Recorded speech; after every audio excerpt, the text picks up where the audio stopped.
Welcome to the Spendwise Moms channel, your homemaking resource hub. Today I'm doing an updated garden tour.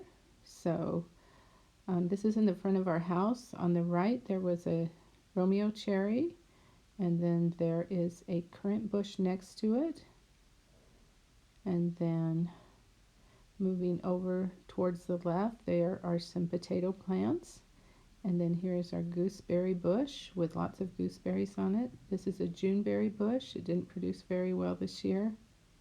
And then there's some garlic plants and a Canadian rhubarb in the middle of all of that.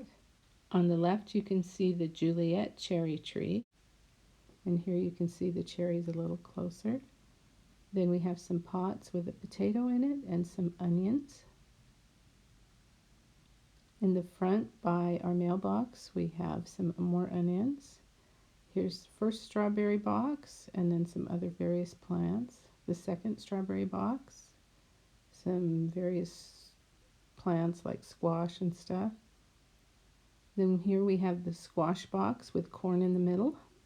There are also some potato plants in front of the squash box. And here we have some tomatoes in this box with a pepper in front and a broccoli plant and a few other plants.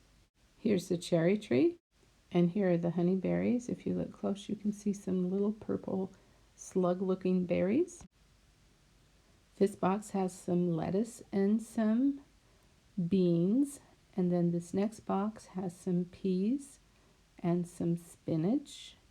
And here is a pea plant up close. You can see the pea pods on it. This is our oregano that started to flower.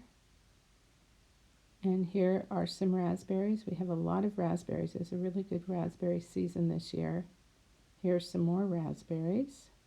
So I'll be able to freeze a lot for the winter. Here's our crabapple tree. You can see the little crab apples on it. This is the rhubarb. There are two different plants. Here we have the grapevine, and I use the grape leaves as well as the grapes. See the little teeny tiny grapes forming. And on the garden strip here we have onions and spinach and carrots. Here we have squash plants and broccoli plants. And in the other part of the garden strip we have beets. Thanks for watching the Spendwise Moms channel. Please subscribe for more videos like this.